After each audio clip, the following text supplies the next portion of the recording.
All right, today's lesson is on graphs of absolute value equations. We have graphed absolute value equations before.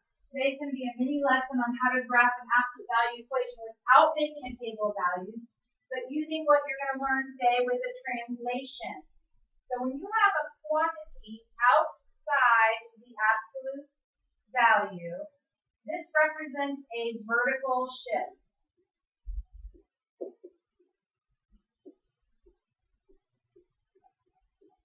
So the equation y equals the absolute value of x plus 1 is going to shift up the x-axis 1 unit.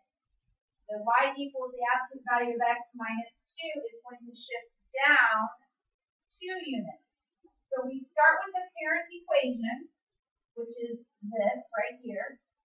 And from that, I can see that my graph is going to be shifted up 1 unit. So I'm going to take this entire graph and I'm just going to move it up 1 unit.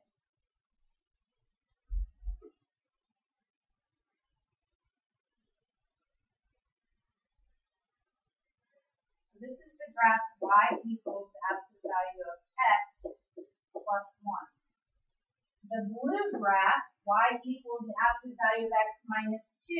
Remember that this negative 2 tells me to shift it down 2 units, but this still has a slope of 1. All of the things that we have learned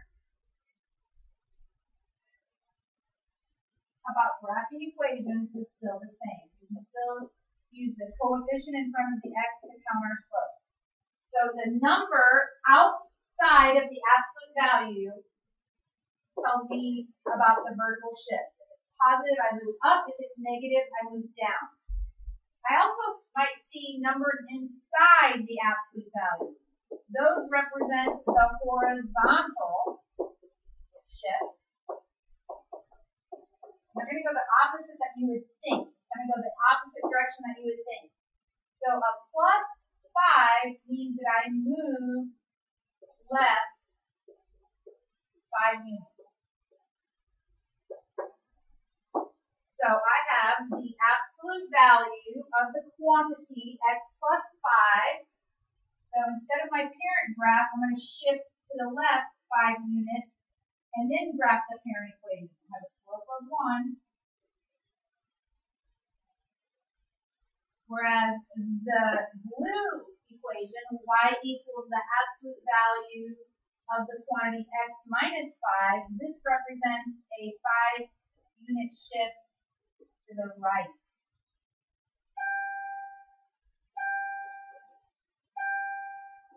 So starting with the parent equation, I'm going to shift my vertex over 5 units, and it still has a slope of 1.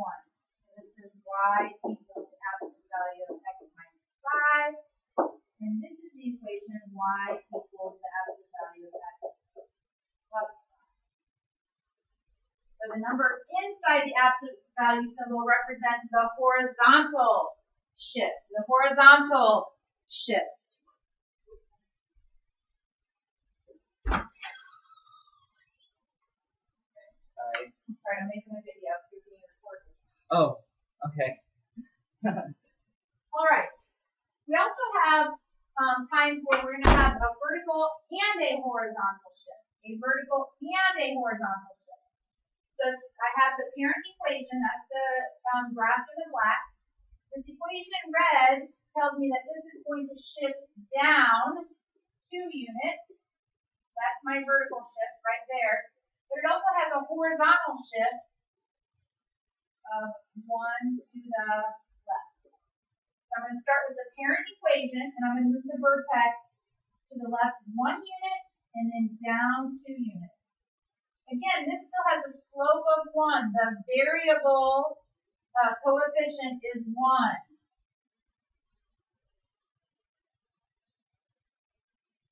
So this is the equation y equals the absolute value of x plus 1 minus 2. Let's look at the blue example. This minus 4 tells me I'm going to shift to the right. It's going to be 4 units to the right. And it's going to go up 2 units. So starting with the parent equation, I'm going to move 4 units to the right, up 2 2. That's my vertex. And again, this has a slope of 1.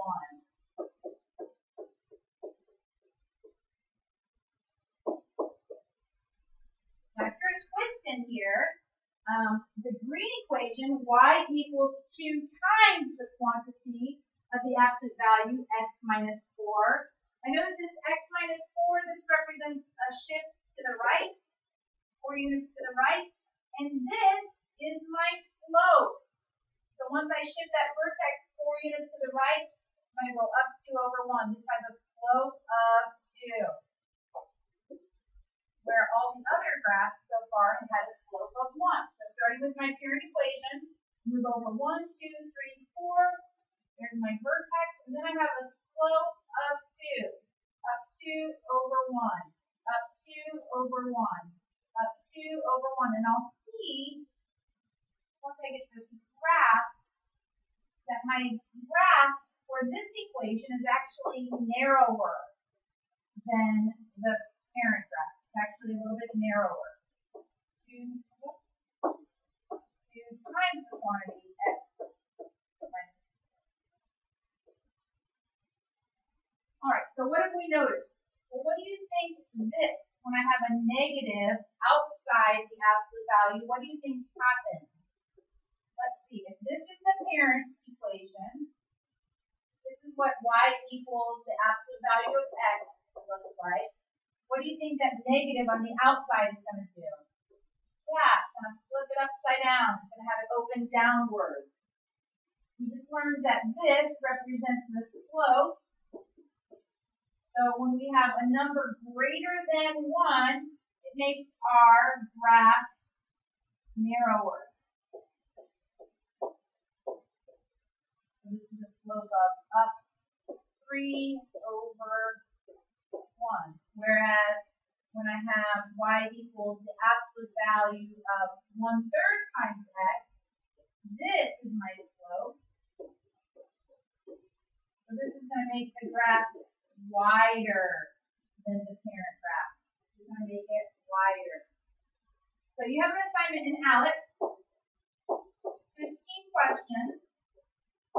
It's called Graphing Absolute Value Equations. You must get an 80% or better. 80% will earn you an 8 in the grade book, a 90% will earn you a 9 in the grade book, and 100% will earn you a 10 in the grade book. Please remember that if all else fails, you can always create a table of values to graph these. This is just an easier way, a shorter or a quicker method than using a table of values. Good luck. Also, this is due tomorrow when you come into class. If it's not done when you come to class, it is late.